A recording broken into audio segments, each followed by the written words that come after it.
You see this in how the technology spread over time. In many ways, the world first got excited about the automobile in the year 1888. It was in Germany. It was in a scene depicted here in this photograph. The woman in this scene is not one that we would readily recognize, but it's a name with which we're familiar. Her name was Bertha Benz, as in Mercedes Benz. She was the wife of Carl Benz, and it was her husband who really invented the first automobile. Well, Carl took the car out in front of his house and brought in reporters, and he drove around the driveway, and none of the journalists got excited. They yawned. They said, oh, this will never amount to anything. Bertha was not prepared to accept failure. So one morning, while Carl was still asleep, she got her two teenage sons and she got the car and she drove it herself to her mother's house. Now her mother lived about 100 kilometers away. It was not a small or short drive. It was not an easy venture. She had to stop at pharmacies and buy chemicals because that's what was put in the gasoline tank to drive the car. The car broke down. She had to repair it herself. But by the end of that night, she had made it to her mother's house. Now the journalists took notice. People got excited. They recognized this was a machine that could go places. It could take people farther in a day than people had ever traveled before. The hype exploded. That was the year 1888. 12 years passed, and then there was a new century. It was a new century in Germany. It was a new century around the world. It was a new century here in Bucuresti. But what do you see in this photograph of downtown Bucharest 12 years after that drive? Not a single car. I could show you a picture of New York, or Berlin, or London, or Paris. It would all look the same. 12 years, lots of excitement, no automobiles. But now, here's another photograph 14 years after that. There's a new hotel in downtown Bucharest, the Athene, but more than that, you see a lot of automobiles. In fact, the horse is beginning to dwindle in population. Within just a couple of years after that photograph was taken, this guy lost his job. Automobiles replaced horses, and the economy was transformed. And one of the interesting lessons for us is how that economic change unfolded. There were lots of direct economic effects that in hindsight at least are easy to understand, were probably even possible to predict. As horses dwindled in supply, so did jobs to support horses. You didn't need as many people to feed horses, to clean up after horses, to drive carts pulled by horses. But of course there were lots of new jobs. There were jobs for people who needed to know how to repair cars, how to put gasoline into cars, how to drive cars. All of those were direct economic effects.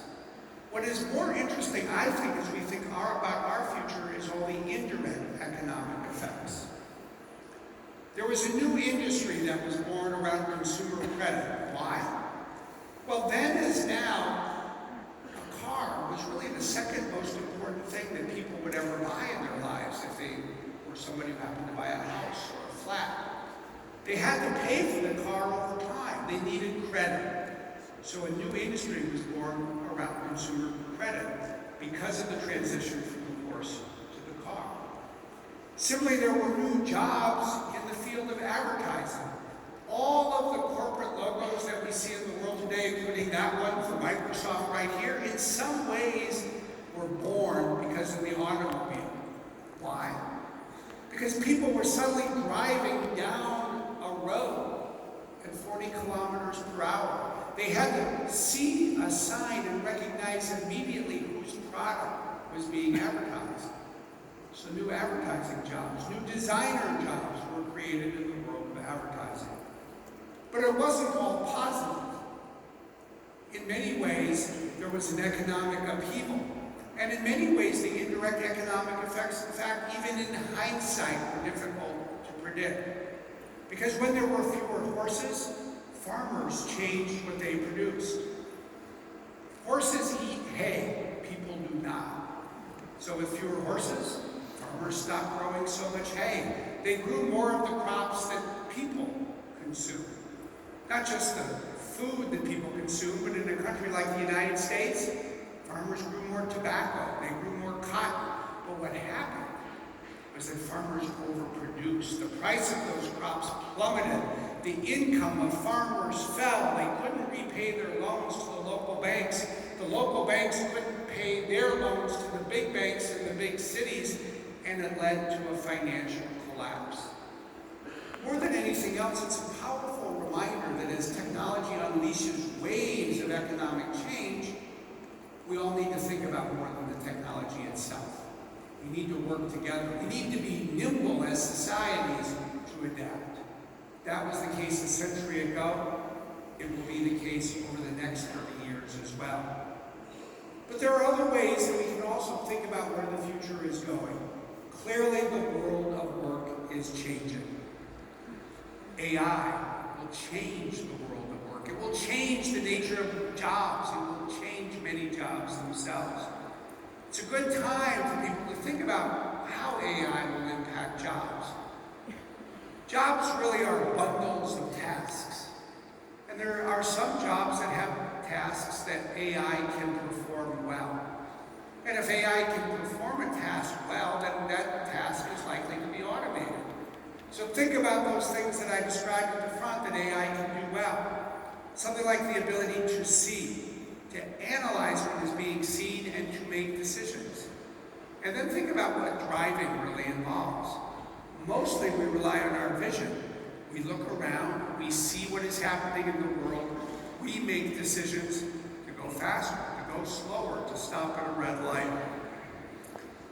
With AI, computers will be able to do that as well. That's why over the course of the next 10 to 20 or 30 years, most people expect to see self-driving cars. Or think about what you do when you go to a fast food restaurant. You speak, you tell someone what you want to order, and the person listens to you and enters that into a computer. It's not difficult to imagine that with an AI system, we'll soon be talking to a computer, especially if we're going through a drive-thru. It's why language translation and even certain jobs that require learning will be impacted by AI. But there's also things that it's really hard to imagine AI doing well, the so-called soft skills. Oh, I think we should all fully expect that nurses and teachers and social workers and therapists will all use AI in their jobs. But it's very hard to imagine a computer replacing the kind of empathy that they provide to the people they work with. There's also more exciting questions in many ways. How can AI empower people? It will empower people. It will empower many people to do things far better than the way they can do them today. If you want to get a sense of this, all you have to do is consider what it can do for people with disabilities, for people who may not have the same